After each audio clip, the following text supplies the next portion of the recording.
आगे देखें। चलिए अब रविवार है और कुछ प्रश्नोत्तर देख लेते हैं, है ना। बोलिए। सर, सम्यक दर्शन उपशम सम्यक दर्शन होगा तो वो तो छूटेगा थोड़ी देर में, उसका नियम है। हम्म। तब वो सम्यक दर्शन अगर छूट जाए तब भी सम्यक दृष्टि की हालत ऐसी ही रहेगी क्या? क्यों फिर नहीं जो हाय रहेगी? तो फिर वो हाय तो देखो, मचाता दिखेगा तो दुख तो नहीं होगा अंदर से साहब। नहीं, देखो वो ऐसा है, चारित्र का विकार जो है ना, आपने दो चीजें मिला दी इसमें। पहली बात तो उपशम सम्यक दर्शन अंतर्मुहूर्त बाद छूटेगा, ये बात सही। लेकिन ये किसने कहा कि उपशम सम्यक दर्शन छूट जाएगा तो ये मिथ्या दृष्टि हो जाए? उपशम सम्यक तो छूटने पर तीन दशाएं हैं, क्योंकि तीन टुकड़े हुए ना। तो उपशम सम्यक तो छूटा, अंतर मुहूर्त बाद तो क्षय उपशमिक सम्यक तो भी तो बना रह सकता है, वो भी बना रह सकता है।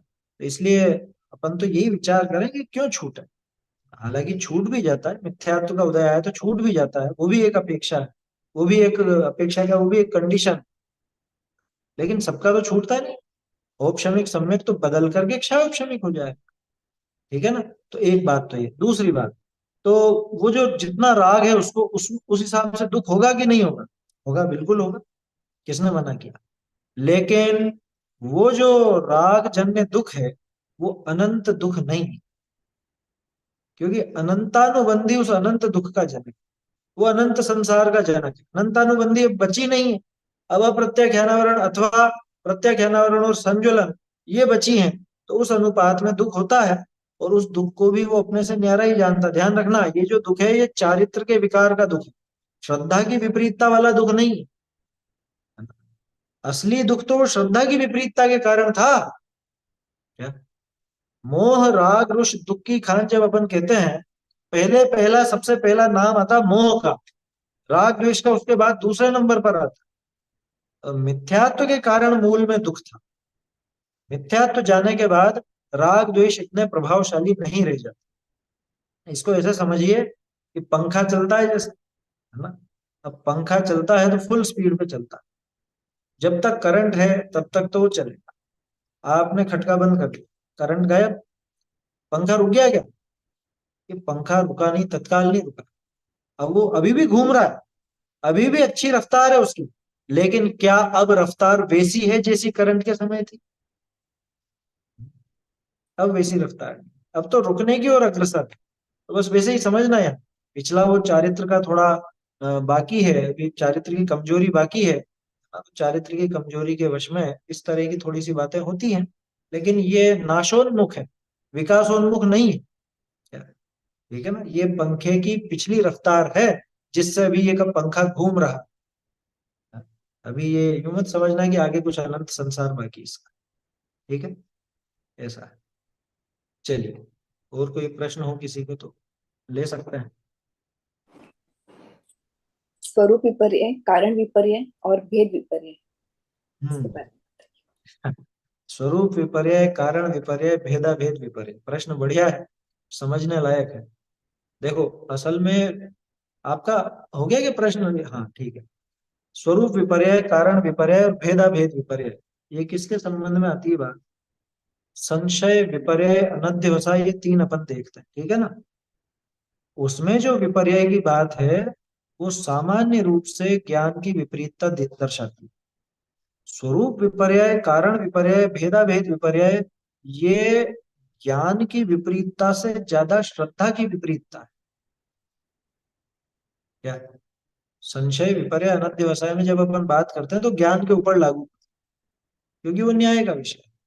लेकिन जब स्वरूप विपर्य, भेदा भेद विपर्य, कारण विपर्य की बात करते हैं, तो ये श्रद्धा के स्तर की बात है। हालांकि ज्ञान प्रधान श्रद्धा कहना चाहिए इसको, क्योंकि श्रद्धा का काम तो सिर्फ अहम करने का है।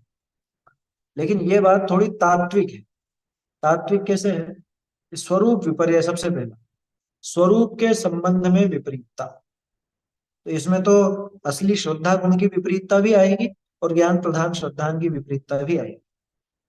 अपना जो स्वरूप है उसमें अहम नहीं होना, अन्य स्वरूप में अहम होना। देखो, नाम ही है स्वरूप विपर्य, स्वरूप विपर्य, अपने रूप का विपर्य, माने अपने संबंध में विपरीतता। कहाँ पे? श्रद्धा में भी, ज्ञान में भी, फल स्वरूप चारित्र में भी। स्वयं की श्रद्धा विपरीत पड़ी हुई है, अपने आत्मा में अपना श्रद्धा न हो, अन्य वस्तु में अपनी श्रद्धा, मतलब अहम माने, अन्य वस्तु में अहम करे, स्वयं में अहम नहीं करे, ये भी स्वरूप विपर्य।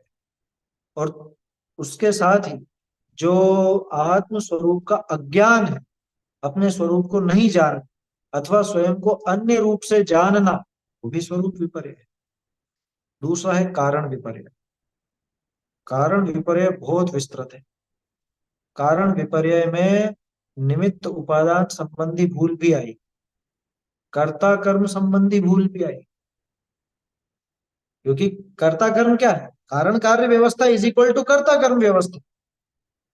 दोनों को अगर देखोगे तो एक जैसी बात आएगी, कर्ता कर्म अथवा कारण कार्य। कर्म कार्य कह लो, कारण कर्ता कह लो, ठीक है ना। संस्कृत का अगर अच्छा अभ्यास होगा तो मेरी बात समझ रहे होंगे आप। संस्कृत में एक कर्तृवाच्य होता है, एक भाववाच्य होता है, ठीक है ना। तो कर्तृवाच्य की तरफ से जब अपन बात करते हैं तो बात चलती है कर्ता और कर्म की, और जहां भाववाच्य की बात होती है वहां बात चलती है कारण कार्य की। इसलिए मैंने कहा कारण कार्य देखो या कर्ता कर्म देखो, तो निमित्त उपादान के संबंध में विपरीतता। विपरीतता कैसी? उस वस्तु को ही उसका कारण मान करके बैठ जाना, उस कार्य का कारण उस निमित्त को ही, उस अन्य वस्तु को ही मान करके बैठ जाना, ये कारण विपर्य है। अथवा कर्ता कर्म की जो विपरीतता है, मैं जगत में किसी भी अन्य वस्तु का कर्ता वास्तव में नहीं हूं, लेकिन मैं दुनिया भर की वस्तुओं पर अपना कर्तृत्व स्थापित करूं, ये मैं करने वाला। इस शरीर का कर्ता धर्ता मैं, इस मकान का कर्ता धर्ता मैं। घर परिवार को पालने वाला कौन है? हम ही तो हैं। बच्चों को पाल पोस के किसने बड़ा किया? हमने किया। या वो बच्चे हमारा काम करेंगे कुछ भी? हम उनके आश्रित या वो हमारे आश्रित, दोनों में से कोई ना कोई भावना। तो एक कर्ता कर्म के संबंध में जो विपरीतता है, ये भी आ, समझ लो, क्या नाम चल रहा था अपना, कारण कार्य विपर्य। कारण कार्य विपर्य। हाँ, मोह के वशी होते हैं सारे, ये सारे मोह के वशी होता है। मोह माने मिथ्यात्व, विपर्य जितना भी है वो मिथ्यात्व के कारण। जो अपन नाम लेते हैं ना 5 प्रकार के मिथ्यात्व: संशय, एकांत विनय के विपरीत, एकांत विनय के, संशय अज्ञान को नहीं। तो ये विपरीतता है सारी की सारी। विपरीत नाम सबसे पहला विपरीत का ही आया, वही विपरीत। तो ये कारण विपर्य, ठीक है ना। कारण विपर्य में, हाँ, एक और चीज है इसमें, अन्य किसी वस्तु को तो नहीं माने खुद का कर्ता, या खुद को अन्य का कर्ता नहीं माने, कर्मों को मान ले। क्योंकि इसकी आदत कैसी है, कहीं ना कहीं तो इसको थोपना है, किसी पर भी वो आरोप तो लगाना है।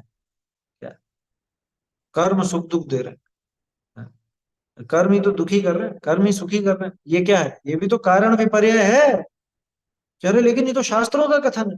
भैया, शास्त्रों का कथन है, वो व्यवहार का कथन था।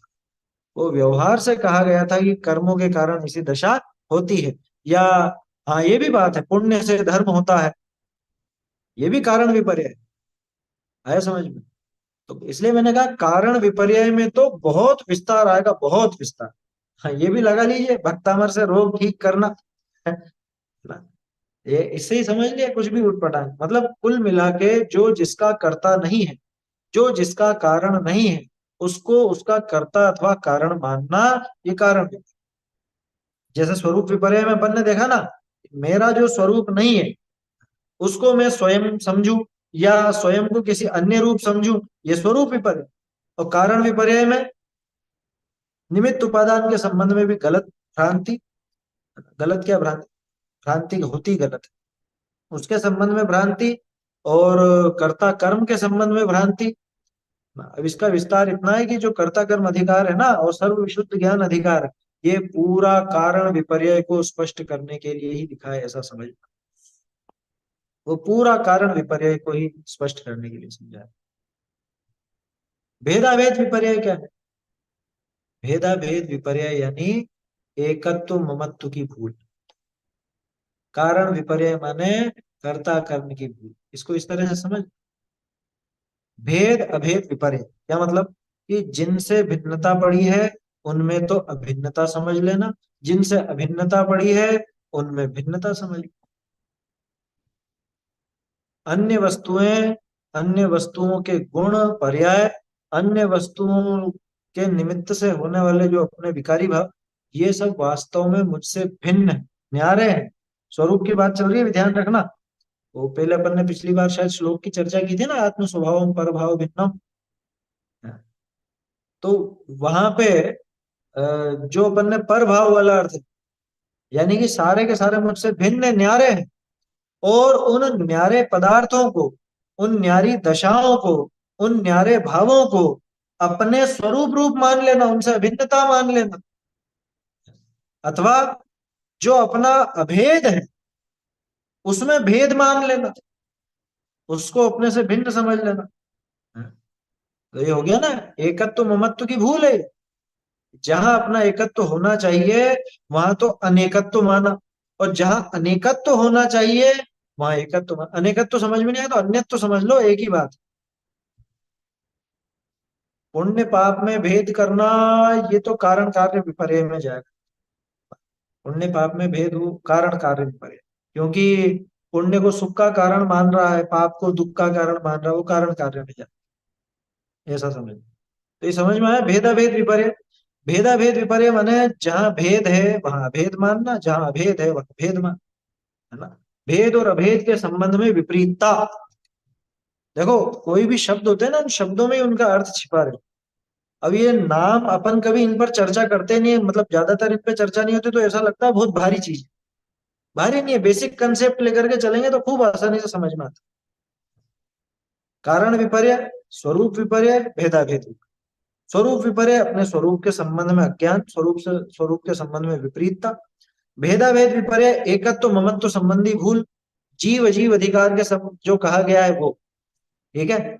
और कारण विपर्य, जो कर्ता कर्म अधिकार के संबंध, मतलब कर्ता कर्म के संबंध में भूल है, वो कारण कार्य विपर्य। कारण विपर्य बोलो या कारण कार्य विपर्य बोलो, वो एक ही बात है ना। जैसे 19 20 21 गाथा है ना, ये तो अभी आगे देखते हैं इस प्रश्न।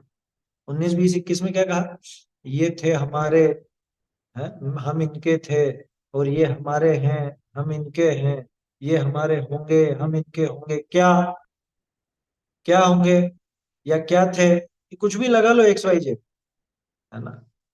स्वामी या स्व, कर्ता या कर्म, भोक्ता या भोग्य, कुछ भी लगा सकते। मैं इनका कर्ता हूं या ये मेरे कर्ता है, मैं इनका कर्म हूं या ये मेरे कर्म है, मैं इनका भोक्ता हूं ये मेरे भोग्य है, या ये मेरे भोक्ता है मैं इनका भोग्य हूं, कुछ भी लगा सकते। ठीक है ना। तो एक्स वाई जेड कुछ भी लगाओ, कुछ भी क्या लगेगा, कि या तो भेदा भेद की विपरीतता लगेगी या कारण कार्य की विपरीतता। और क्या है इसके अलावा, और है क्या। वो जो चार भावनाएं हैं, एकत्व ममत्व कर्तृत्व भोक्तृत्व, वो एकत्व ममत्व की विपरीतता, वो स्वरूप विपर्य में, स्वरूप को तो खैर सामान्य रूप से रखेंगे, बाकी भेदा भेद विपर्य में वो चीज शामिल हो जाती है। और कर्ता कर्म की विपरीतता वो कारण विपर्य में शामिल हो, ऐसा। और ये सारी विपरीतता मैंने शुरू में ही कहा, ये ज्ञान प्रधान श्रद्धा, ज्ञान प्रधान श्रद्धा की विपरीतता। अकेली श्रद्धा की नहीं, श्रद्धा की किसी किसी में लग जाएगी। स्वरूप विपर्य को आप श्रद्धा की विपरीतता में कह सकते हो, क्योंकि श्रद्धा गुण का काम कितना, श्रद्धा गुण का काम कर तो सिर्फ अहम करने का, है ना। सिर्फ अहम करने का काम है श्रद्धा गुण। अब श्रद्धा की विपरीतता में स्वरूप विपर्य भी आ जाता है, भेदा भेद को भी किसी अपेक्षा शामिल कर सकते हैं। बाकी जितने भी विपर्य हैं वो सब ज्ञान प्रधान श्रद्धा में जाते हैं। ठीक है, ऐसा मैं समझना चाहिए। मैं मनुष्य हूँ ऐसा भेदाभेद विपर्य कहलाएगा, ऐसा मानना मैं मनुष्य हूँ। हाँ, नहीं ये स्वरूप विपर्य, ये स्वरूप विपर्य में जाए। भेदा भेद विपर्य में तो ये मेरा है, मैं इसका हूँ, ये वाली बातें जाए, है ना। अपना दूसरे को समझना, दूसरा दूसरे को अपना समझना, इस तरह। तो इसमें भी आ रहा है मैं मनुष्य हूँ, मतलब मैं शरीर ऐसा मान रहा है कि मैं मनुष्य हूँ, ऐसा भेद नहीं कर पा रहा है। देखो, मैं मनुष्य हूं, अब वो मनुष्य शरीर को लेकर के देखे तो जहां अन्यत्व तो पड़ा है वहां पे एकत्व तो देखे, वो भेदाभेद विपर्य हुआ। स्वरूप की विपरीतता तो है ही सही उसमें। असल में ऐसा लगता है कि स्वरूप विपर्य के ही एक्सटेंशन भेदाभेद विपर्य और कारण विपर्य है। क्योंकि स्वरूप संबंधी विपरीतता हो तो ये विपरीतता आगे और बढ़ती है। स्वरूप तो गड़बड़ाएगा ही गड़बड़ाएगा अगर भेदाभेद विपर्य है तो, या कारण कार्य विपर्य है तो। उन्हीं का एक्सटेंशन समझना चाहिए, है ना, ऐसा लगता है। ठीक है, बोलिए। ये जो कारण विपर्य आपने बोला, तो जैसे अपने कभी कभी होता है ना, किसी को बोलते हैं कि इसी के वजह से मेरा मतलब अच्छा हुआ या बुरा हुआ, ऐसा निमित्त समझते हैं दूसरे को ऐसा। और मतलब वो चीज ना लंबे समय तक अगर चलते रहे तो फिर वो तो इसी में आ जाएगी, कारण विपर्य मतलब विपर्य में। देखो, बोलना अलग बात है और श्रद्धा में वैसा होना अलग बात है। जैसे भगवान के सामने जब जाओगे तो भगवान के सामने तो स्तुति परक वचन ही निकलेंगे। वहां तो यही कहेंगे कि हे प्रभु, आपने ही तारा है, आपने ही आप ही तारोगे हमको, तो आपने ही पार लगाया है, यही कहा जा रहा है। इससे श्रद्धा में कोई फर्क नहीं पड़ता, है ना। हम्म। मतलब वहां जो कथन किया जा रहा है वो व्यवहार का कथन है, और निमित्त का बहुमान आता ही है। ऐसा नहीं है कि बहुमान नहीं है। हाँ, श्रद्धा में वो विपरीतता नहीं होनी चाहिए। बोलने में तो वैसा आएगा, बोलने में तो सम्यक दृष्टि भी इस तरह की बात ही बोलेगा। देखो, लोक व्यवहार वाली चीज, उसमें तो ऐसे ही कहेगा ये किसकी वजह से हुआ। जब पूछा जाए, है ना, कि ये काम किसने किया, तो वहां जवाब ये नहीं दिया जाता कि ये तो वस्तु व्यवस्था में निश्चित था, क्रमबद्ध में ऐसा ही होना था इसलिए। अरे हम पूछ रहे हैं किसने किया है।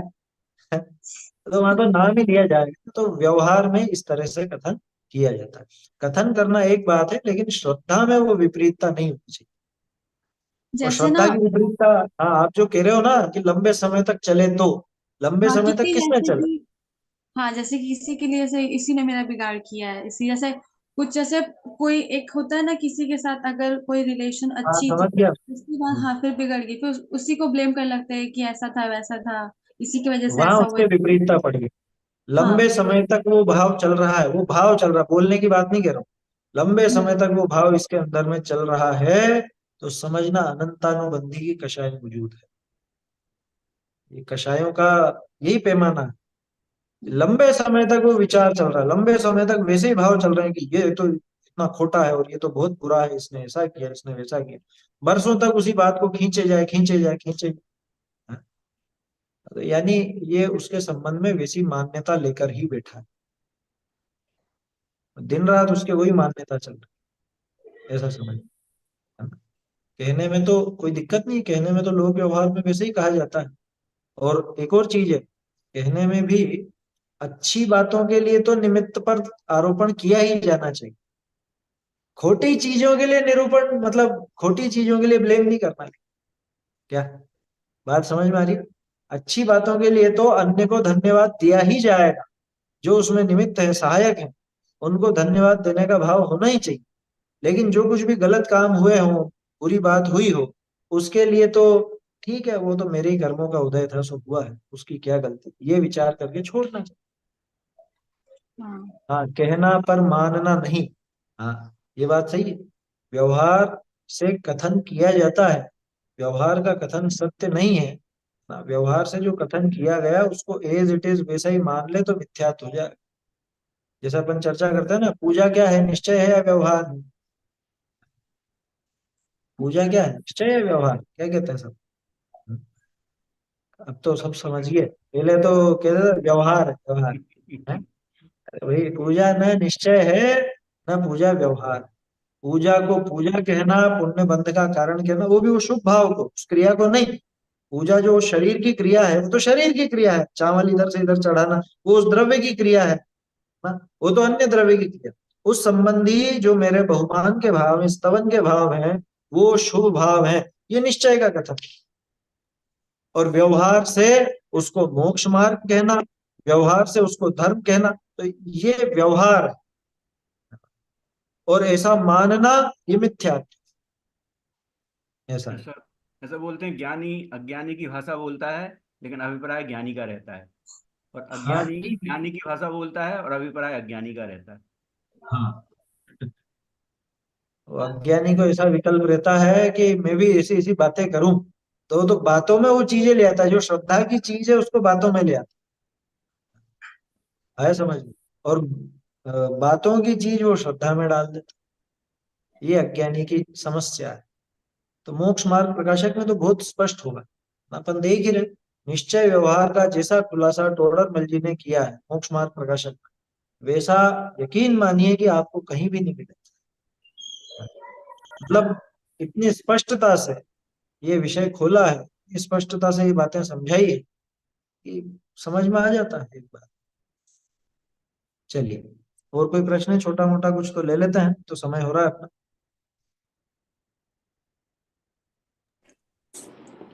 जैसे मोक्ष मार्ग प्रकाशक में आया था ना कि शुद्ध भाव निर्जरा का कारण है, और शुभ भाव वहां पे अबुद्धि पूर्वक है, वो पुण्य बंध का कारण है।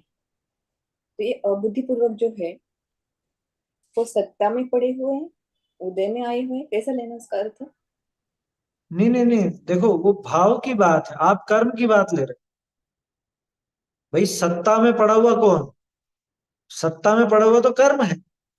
उदय में आया हुआ कर्म है, या उदीर्ण जो भी है वो कर्म की दशा की बात है। यहाँ बात चल रही है शुद्ध भाव की, जीव के भाव की, शुभ भाव की। तो शुभ भाव भी जीव का, जैसे इसको ऐसे समझना, हालांकि बिल्कुल एज इट इज मत लगाना, समझाने के लिए बता रहा हूं। अपना ज्ञान है, ज्ञान की दो दशाएं, लब्धि और उपयोग। ठीक है ना? लब्धि और उपयोग। अभी आप जान क्या रहे हो? अभी तो जो मैं बोल रहा हूँ, जो विषय अपना चल रहा है उसको जान रहे हो, तो उपयोग तो यहाँ है। और लब्धि में तो दुनिया भर की चीजें जो जो भी आपके धारणा में पड़ी हुई है वो है ना? आपकी अलमारी की चाबी कहाँ है, अलमारी में क्या क्या रखा हुआ है? और आपके घर पे जो भी सामान है वो सब आपके दिमाग में है ना? रिश्तेदार कौन कौन से हैं, कहाँ रहते हैं, क्या क्या नाम है, किसके कितने बच्चे हैं, किसकी शादी है, किसकी नहीं है, ये सारी चीजें। और जो हमारे हो चुके पूर्वज, उन सब का ज्ञान भी बराबर है ही। ये सब मैंने बोला तो वो चीज उपयोग में आई, लेकिन इतने टाइम से लब्धि में ही पड़ी हुई थी ना। ठीक इसी तरह से, मैं ये नहीं कह रहा हूँ कि चारित्र में भी लब्धि उपयोग है, लेकिन इसी तरह से यहाँ समझना कि चारित्र को भी उपयोग नाम देते ही हैं अपन।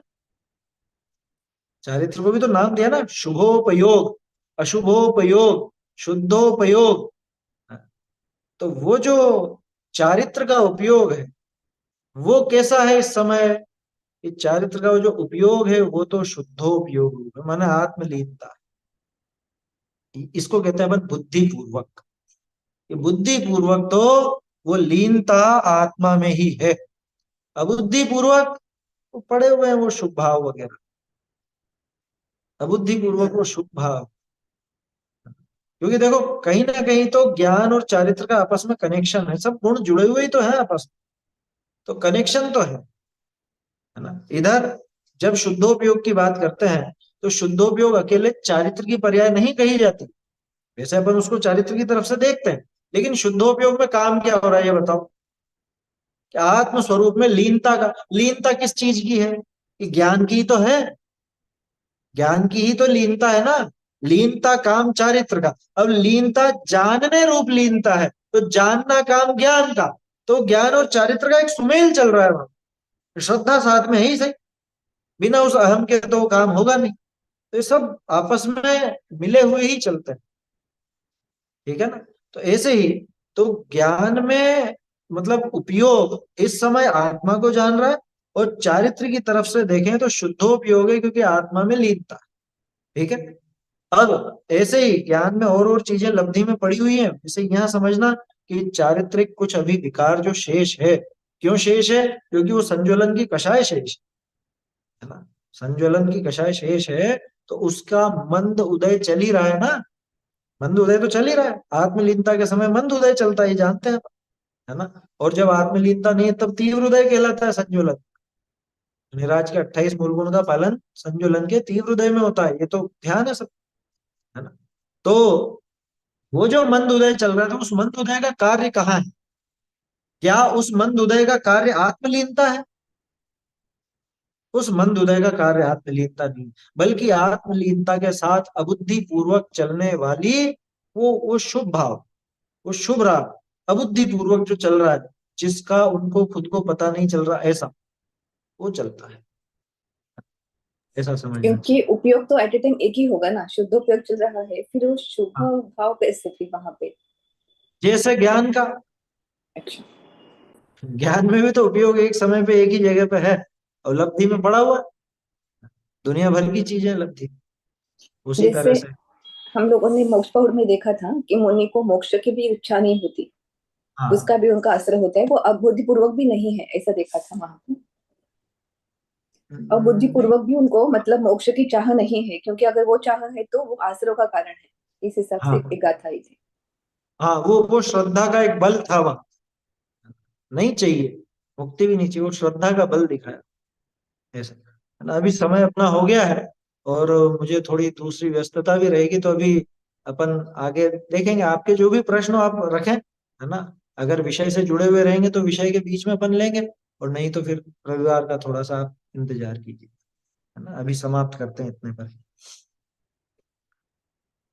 चैतन्य का स्मरण प्रतिक्षण करो रे, भव के अनंत दुख को क्षण में हरो रे, अक्षय अनंत निज सौख्य निधान पाओ, गाओ बरे नित इसी के गीत गाओ, निज निधि निज में बताई, यह अनंत उपकार है, इसके लिए जिनवाण मां वंदना शत बार है, वंदना शत बार है।